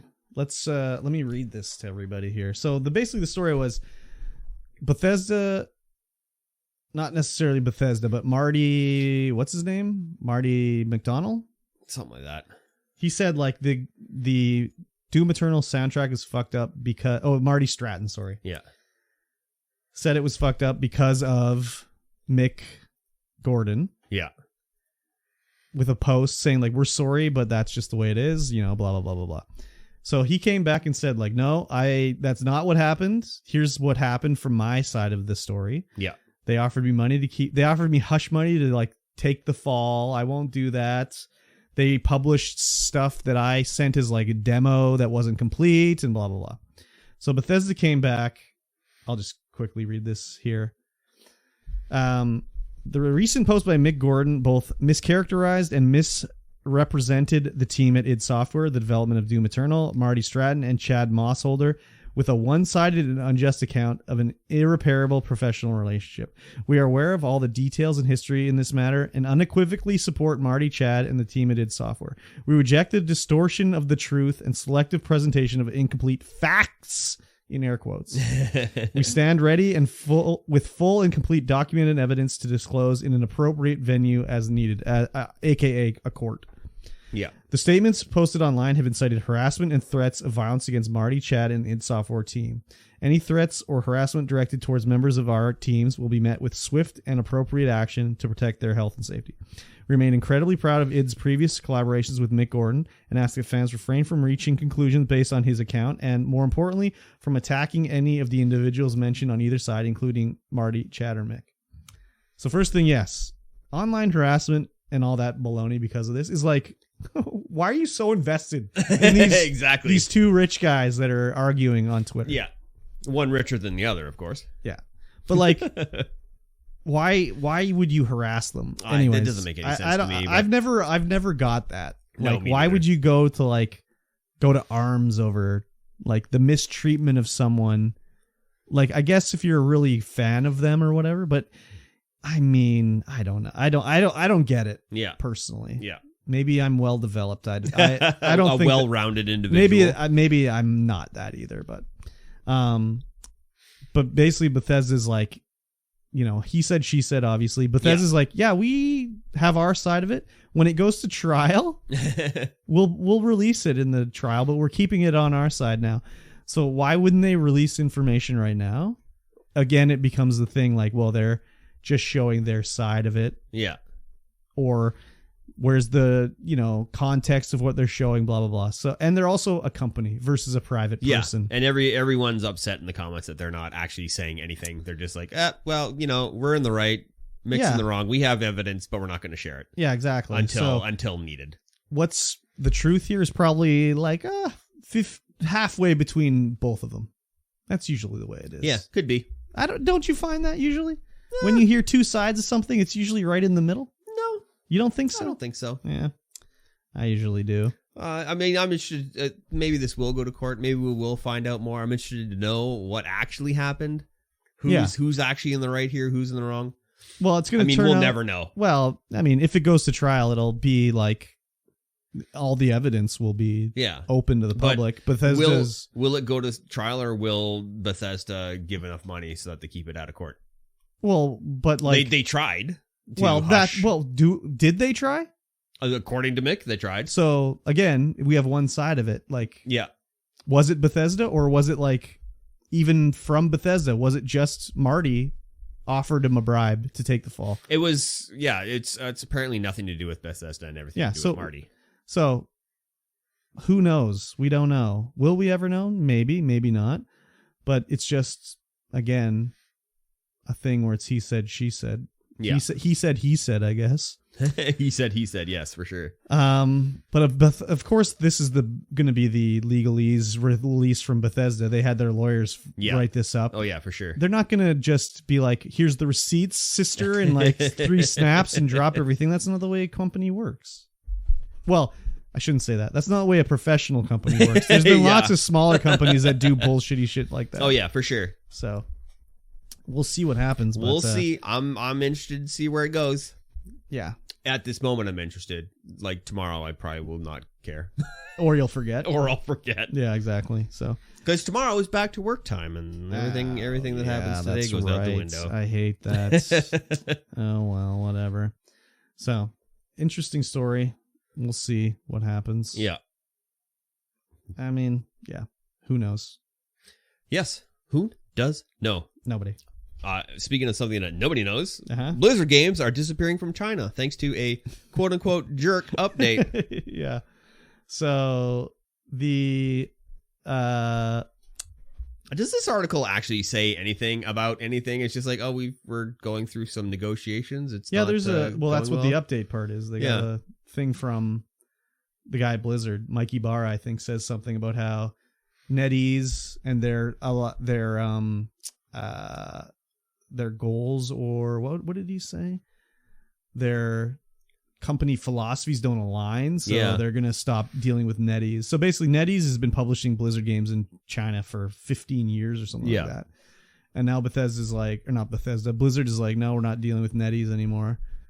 We don't align our company culture or whatever. So they're not going to publish anymore. So Blizzard is going to stop distributing via NetEase. Of course, some other company is going to take over. It has to. But the thing is like, once NetEase stop publishing these games, it's not like it sounds like you're not going to be able to be like, import your World of Warcraft character into the next version of Warcraft. It's just going to be like, start new, which kind of sucks for people that have played World of Warcraft in China for 15 years or whatever. Yeah. So this doesn't include one game. The Diablo Immortal. Yeah, Diablo Immortal, because they had a new agreement they just signed to do that. So that one's going to keep going. But it sounds like it's just like they couldn't negotiate the way Blizzard wanted to. Yeah. Probably monetarily, I would assume. Probably. But who knows, right? But yeah, that sucks for the Chinese players, but I mean, that's what happens when you're dealing with the Chinese company, basically. Yeah, it's a whole different business sense there in here. Yeah. Western versus Eastern. Everything's quite different. Yeah, exactly.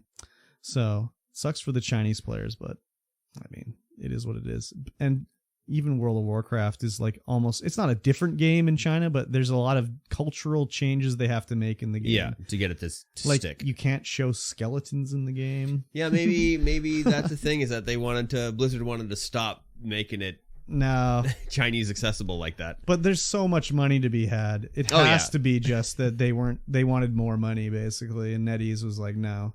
Yeah. Because, think 15 years ago, you're going into the Chinese market, World of Warcraft, Blizzard, much smaller company and games. So, maybe their deal with China was, way worse than they think they can get now. Yeah, could be. Who knows? Maybe it was NetEase keeps 80% of the money or something like that. And now Blizzard's like, no, we want, more than that. Yeah, we want 25%. I think it would be more than that. 30%. More like half, because what Blizzard does all the development. What does NetEase do? They run the servers? Yep. Something like that. I don't know. Yeah, so who knows, right? But sucks for them, but that's the nature of online licensed games. Yeah, sure is. Could go away tomorrow. No one would ever miss them. I think they're missing Probably. them. I think they're missing them in China. Otherwise, it wouldn't be such a stink. But the one thing here where it's one of the devs says it's all because of a jerk, but they never specifically say who the jerk is. Yeah. It was just what are they talking about? Are they talking about Mikey Barra? Are they talking about a general jerk? I mean, it could also be just a weird translation thing. Yeah, that could be. Who knows? This is what he said here. As a gamer who spent 10,000 hours in the world of Azeroth, StarCraft, and Overwatch, I feel so heartbroken as I will not longer have the access to my account and memories next year, he wrote. One day, when what has happened behind the scene could be told, developers and gamers will have a whole new level understanding of how much damage a jerk can make. So, who is that? I don't know. Could be Mikey Barra. Could be Mikey T's stomach growling. It could be. You guys can't hear it, but it's going. It was going. It's going. So, very weird and wild. Yes. I don't know. Maybe once NetEase is, fully out of the World of Warcraft Blizzard hosting, are they just going to be like, this is why? But can you even take their word on it? Don't know. I don't think so. Probably not. I don't think so. He said again. He said, yes. Yeah. Next up, Epic lawsuit claims Google paid Activision/Blizzard $360 million to prevent Play Store rivalry. And it's not an Epic lawsuit, is it? Epic, like the game company. Yes. Epic, for sure, the game company. Yeah. They're investigating. The lawsuit alleges Google knew signing with Activision would promote the publisher to abandon its plans to launch a competing app store claim. Which is a claim that Activision disputes. So Epic is kind of like, hey, you guys should all make your own app stores and launchers and stuff like that, and on the mobile phone. So the idea was with this is, so Activision, they have Blizzard.net. Yep. So this would be like, Google would be like, let's pay Activision so they don't do Battle.net on Android. Yeah, you have to go get their stuff. So if you want to play Diablo Immortal, you have to come to the Play Store. You don't get it through Blizzard.net. Yeah.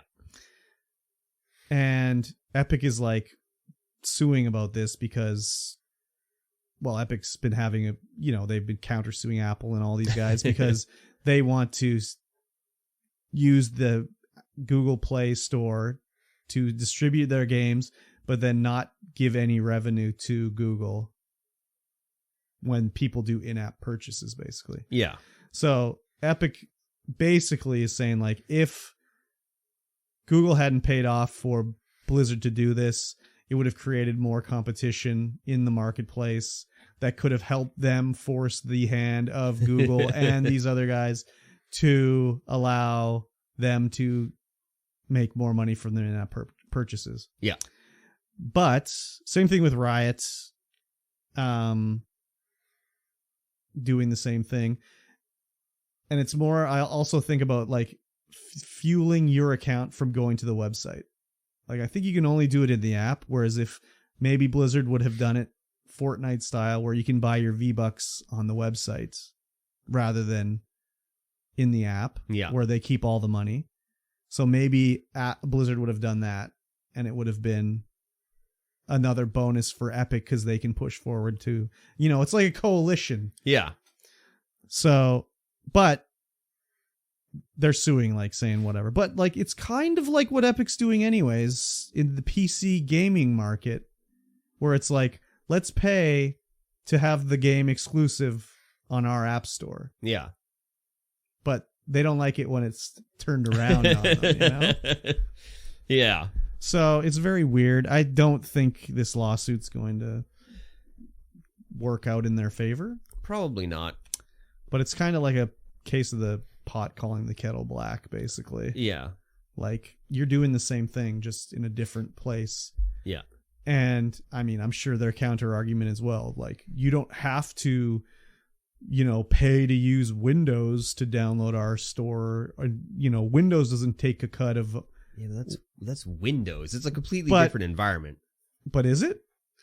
It's same, but Windows doesn't care. Microsoft doesn't care. You want to put as many launchers on as you want? Go ahead. Yeah, but is it that because that's just the way it's historically been? Probably. For operating system on desktop, whereas on, mobile, it's always been the walled garden approach. Yeah, I mean... Whereas Epic wants it to be like on the desktop, where it's like, you want to install the Steam app and download a game without paying anything to... Yeah, mobile's always been a walled garden. Well, for iOS anyway. With Android, it's not as much. You could download the APK off of someone's website. Yeah, for sure. Like, they don't have to distribute it through it. No. But the other thing too is, like, I don't have to pay a license to use Android on my phone. No. Whereas I have to buy Windows. Yeah. So, and you can do it. You can sideload as much stuff on as you want, but not everyone knows how to do that. No. Everyone knows how to go to the Robux store and buy Robux or V-Bucks or whatever bucks you want. Yeah. That's easy to do. So having something, I think they just want it easier to get their stuff in other people's hands. Of course, everyone wants that. They just want it to be so they can get more money from it. So yeah, for sure. They can... they could create their own phone firmware. Yeah, they could. They really want to do Epic Store phone. Yeah, exactly. The Epic phone. So it's it's just sort of the way it is. Yep. what else can you do, really? Not much, really. Just weird. Their argument kind of, when I read it, I was just like, yeah, but you're doing the same thing. So, yeah. Anyways. Yeah. It is what it is. It is literally what it is. Here's an article for you. Me? Assassin's Creed Valhalla won't get new Game Plus after all. So, tell me about this, because I have no idea, and I don't. I mean, they never really announced that there was going to be a New Games Plus for Assassin's Creed Valhalla. Everyone assumed there was going to be a New Game Plus because Assassin's Creed Odyssey and Origins both had New Games Plus. Yep. So they kind of assumed there'd be one for Assassin's Creed Valhalla. And of course, anyone that doesn't know, like a New Game Plus is like you start the game over, but you have all your unlocks and shit. And it's harder. So you'd have like level 50, you'd have your gear, and you'd restart the game, whatever, but you'd have all your stuff. So everyone assumed that there was going to be a DLC for Assassin's Creed Valhalla that added this. They've come out and said, like, we're not doing that, actually. We have our next update coming out. You can enjoy what's in that, and that's the last update for Assassin's Creed Valhalla before they move on to their next thing. They've done different things in this one where they added like sort of a roguelite mode that you can play in, and they've added like seasonal challenges and all this other stuff that's sort of new to Assassin's Creed that they've never done before. So people are a little upset because they just expected it to be happening, but they didn't ever announce that it was going to be happening. Yeah. So it's kind of like lowered expectations would have been good for these people. Always lower your expectations. I like a New Game Plus in Assassin's Creed Valhalla. Like, holy shit. Like, that game is like 1 million hours long, and you're going to go through it again? Some people like Assassin's Creed Valhalla. I mean, guess. I like it, but like, holy fuck. I played it for like 80 hours and I'm not even halfway through it. Wow. There's just so much stuff in it, like the side content and everything. It's crazy. Maybe it's just for speedrunners. I mean, I'm sure you can speedrun the main quest in like 10 hours or whatever, but it's a kind of a game like, oh, what's this? Ooh, what's that? Ooh, what's this? You just go all over the map. Sidetrack City. Yeah, so, I mean, of course, New Game Plus would be cool to have in the game. It's always cool to have additional features, but it's not coming. Yeah. Sorry, your higher expectations were not met because you had created them in your own mind, basically. Yeah. Sucks for you, but whatever. Yeah. But this allows them to stop working on Valhalla and move on to the next one that I can't remember what it's called, but they've already announced it. I know. We watched a thing on it. Yeah. I can't remember what it's called. We're not talking about Infinite. There's like the other one. No, maybe I'm thinking about Infinite. There's a new one that's coming out that's supposed to be more like the original Assassin's Creeds with like more sneaking and less like stuff. Straight up fisticuffs. I mean, there was fisticuffs in the first ones too, but more there was sneaking. way more sneaking than More jumping into hay bales. Yeah. Yeah. Exactly. Takes place in Persia or something? I'm not sure. Oh, are you a prince? No. We didn't put that no story Prince in of here, but Persia. they've delayed Prince of Persia Yeah. again. The Sands of Time remake. So, That's too bad. I know. Here's something that is also too bad, Uh-huh. but something that we're not surprised about at all. Yes. Judge drops DMCA claims that Bungie reverse engineered Destiny 2 cheats. Yeah, so these guys, AIM Junkies, I think they're called. The AIM junkies, yeah. They said that Bungie illegally backwards reverse engineered their cheat to add it to their like anti-cheat. And also that Bungie illegally accessed their computers To get the cheat to off get of the it. information or whatever. Yeah. But I don't know if they actually like they couldn't back it up, and that's why it got dismissed. Like Yeah, they couldn't back it up. They couldn't back it up or whatever. And it's like maybe their like intrusions they were saying was like the anti-cheat of them being scanned or whatever. The judge threw it out because they couldn't like back it up with any evidence of whatever they said, basically. So, I mean, it's good and bad, I guess. It's good because like the cheating sucks, but it also sucks because if you own a game, you should be able to do whatever you want with it. Yeah. But not at the detriment of other players. Yeah. So, I don't know. Could they have bundled this as a thing for its single player only or something like that? Just said like it's aim hacks, but it's for single player. Single player only. With that game, it's not single player at all, though. You can't play it single player. Can't you play it offline? I don't know, actually. I don't think you can. I think it's online only. I mean, only. it's like forced online. It doesn't need to be online. It's 100% forced online. It doesn't need to be online. Yeah, so very weird. I think Bungie with Destiny, they've turned the corner again. It's gone back from being ultimate negative reception online to getting back into the positive reception. Yeah, a lot of people on my friends list are playing it right now. Yeah, I don't see any like negative Reddit posts every day like I was seeing. They mostly are not existent, or if I do see one, it's generally positive. So they must have released a new expansion that people like or something like that. Yeah, probably. I was thinking about uninstalling Cyberpunk on my Switch or your Steam Deck and putting on no Destiny. I forbid it. Yeah, I forbid it. You're not the boss of me. Install Call of Duty instead. I could. Yeah. Here you go. Play that. I got the Blizzard launcher on there. Play so the DMZ. I could do it. Install Tarkov on it. Oh, God. No way. There's too many buttons you need to hit in Tarkov. Exactly. Oh, but I got paddles.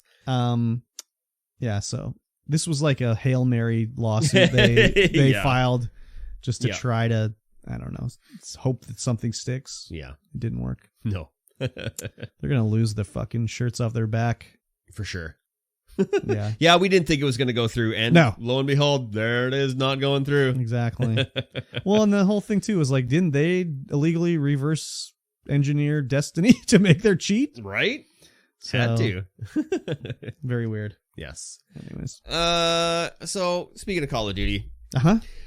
Call of Duty Modern Warfare 2 players will be muted in voice, toxic ones anyway, muted in voice and text chat. So the way Call of Duty works right now is that, like, when I was playing DMZ, we were only 2 and you need 3 in your party. So you would jump into the lobby and everyone's voice would be able to be heard. Okay. So people were just spouting off. Oh, yeah. Saying the most, gamer, the things. They were saying the most gamer words they could possibly say. And you could just hear it all. Like everyone's just talking in the chat. It's like it lasts for like 20 seconds, 10 seconds maybe God, that's until like you get your thing. Xbox Live Halo days. Oh yeah, it was awful. But there's also proximity chat within the game, so that when you die, you can hear the other team talking about stuff. That's some Halo right there too. Or just talking like to other teams, because you can party up with other teams. You'd be like, hey man, we're cool, we're not going to shoot you. Yeah, just like in Tarkov, you can do that. Oh yeah. But people just say just whatever. Just whatever. Gamer words are like crazy. So hopefully this comes through and the more toxic people can be. How do they determine someone's toxic? I don't know. Do they just reporting? Is there like could be reporting AI like listening that says like could be they said a gamer word, they're toxic? I mean, Overwatch 2 is having something like that tested where the all the voice chat is transcribed and then it gets looked at by a real life human person, or like I think it gets, if anyone gets reported, then that log is there so that people can look at it, or some AI can look at it. I don't know. Think about like when you watch a YouTube automatically generated subtitles, and it's just like those are not the words that were said. Yeah, I mean, maybe some human will look at it and be like, okay, well, that's not really what they said because that says butts something. I don't know. Hopefully there's like the actual recording too so they can listen to it. Yeah, I would imagine there is. Yeah. It's a good thing. No one needs to hear gamer words when they're trying to play a game. No, I heard a lot of gamer words when I was loading into lobbies, that's for sure. I heard a lot of gamer words on Xbox Live back in the day. A lot of gamer words. Yeah. I mean, it's fine. I'm an adult. I can, but like, think of like a 10-year-old kid. Think of the children who are saying these gamer words. It's always the 10-year-old kids saying. But like, imagine it's someone that's like not that way, and they go online and they're getting called like these gamer words. It's like, oh, my ears, my innocent ears. I mean, it's good. Yeah, it is. It's definitely good. It's definitely good as long as it's done right. If it's not just like you get 10 reports, it's automatically you're banned from chat, because like 10 dudes could just grief you then. Like you and your 9 buddies could be like, report this guy, and then he's just muted. Like, that's lame. Yeah. So with the audio transcription though, they would be able to overturn it. Yeah, hopefully. Yeah. Unless it's all automated. I mean, like, what are they going to do? Pay like 10, 30, 40 guys to like do this? They could. No. They could. They're not going to. They're going to pay one guy. It's all going to be automated until it gets escalated, and then some guy is going to look at it. Yeah. So hopefully it works out, but whatever. Loading into the game, I was like, oh, my name still has TTV in it. I'm going to take it out. I haven't played in a while. I'm not going to stream it, so I'm going to take TTV out. And it's like, oh, you can't change your name for 6 months. 6 months? Or you can buy a token. I'm like, I haven't changed my name in 6 months. I'm pretty sure I can change my name right now. And they're like, no, you can't do it. You got to wait 6 months. I'm like, your Call of Duty account was just made, so you have to wait 6 months. Just make another account, dude. No. Oh, okay. Don't. Pain in the butt. All right. I could do it. Yeah. Wouldn't be too bad. Exactly. Last up. Yep. Teacher, this is not gaming news, but it is amusing news. Teacher apologizes after students catch her filming OnlyFans video in school with husband. Okay. And so the headline is completely false. Yes. Because they don't catch her filming. Yeah, exactly. They go to her OnlyFans and what a shocker. Dexerto had a clickbaity title. I can't believe it. Yeah, right? Yeah, so the kids at school were passing around her OnlyFans videos. Even the teachers at school, like, apparently. Here's Ms. Whatever, like, doing OnlyFans stuff, but with her husband. In her classroom. On the kids' desks. It's like, okay. It was on weekends, apparently. Okay. Like, not that it makes it any better. So, there's no students. Good for her. Yeah. But it's in the classroom. Yeah. On the student's desk. Yeah. Like, what if a drip fell on the desk or something like that? I'm sure they cleaned up. You think they cleaned up? I think they cleaned up. I don't think so. I think they cleaned up. I don't think so. They just did it and then left. But like, why would you do this at your job? Okay. Yeah, I don't know. This came up last night too while we were watching I did movie night last night. I watched Hostel 1 and 2 on stream. Ooh. And for those not familiar with Hostel, it's basically like torture porn where they just kill people in gross ways, whatever. But the guards there are they're guarding so the people don't get escape. And the guy's just watching porno. He's sitting at like the checkpoint watching a porno on his like portable DVD player. And I was like, I've never understood why you would watch porno at work. No, it doesn't make any sense. And why you would do that. It's like, why would you think in your head like, oh, we got to record an OnlyFans video? I know. Let's go to my job at a primary school and record a sex act. Yeah. Like, why would you think that? Okay, and let's say it wasn't planned. Let's say, because they're both teachers. Yeah, but her husband doesn't work in that school. He came to pick her up or whatever, blah, blah, blah. And then it just got to them. But it's like, oh, we're just so horned up. Let's get it on this kid's desk in the primary school. And let's record it too. And like, then why post not? On the OnlyFans. And then put it on the OnlyFans. I'm allowed to say this because I look the way I look, but I saw her picture and she looked like a female Roger from American Dad. At least in the face. But like, what? I mean, obviously you're not thinking. No, you're definitely not thinking. I don't know. Like, she's not that old as a teacher. I think she's in her late 20s maybe or something. Yeah, potentially. But like, it would never, like, if, I mean, I get it. Sometimes you're in the heat of the moment or whatever, but it'd be like, this is my job. Yeah. Like, there's children potentially here. Yeah. Like, no. Even doing an OnlyFans as a teacher, you're like, kinda, you're walking the fine You're line. like looking to get fired, basically. Yeah. So, I mean, yeah, teachers don't make a lot of money. That's 100% true. Well, that's what she says in her little apology video. Is like, with a teacher salary, we're barely getting by, and we need extra money, and blah blah blah. And it's like, well, fucking get a job at the grocery store. Don't film a porno in the fucking kids' classroom. Yeah, or even not in the kids' classroom. That's just the go fine line home. you Like, walk. okay, if the teacher's doing an OnlyFans, that's on her own time, whatever. I don't care if she's teaching the kids. Yeah. But when you bring it into the school, like, I don't have kids. I don't like kids. But like, I don't think that's even it's not appropriate in the slightest. It's not like, what would you do? I'm at the pediatric ward at the hospital. I'm a nurse. Let's film a porno on like the fucking bassinet here. I mean, I've seen some pretty bad TikToks. Well, yeah, I mean, of course. Yeah. But again, I mean, they're not filming a porno. No. It's slightly different. If she's doing a TikTok dance in the classroom, okay, whatever. Yeah. But just like filming the porno? Jesus Christ, what's wrong with you? Yeah. So crazy stuff. I don't recommend doing that if you like to have a job. Not that kind of job. Not that kind of job. So, anyways, very weird. Yes. I signed up for her OnlyFans. Good. No, I'm just kidding. Oh, I didn't do that. All right, guys, that's going to be it for this podcast. Mm-hmm. Don't film pornos in your classroom. No, don't do it. But if you did like what you heard, make sure sign up for the OnlyFans. Sign up for the OnlyFans. Yeah. The OnlyFeets. Yeah. Make sure you leave us a rating, leave us a star, leave us a comment. Yep. Let us know what you like. Let us know what you didn't like. Let us know that we're just a bunch of idiots.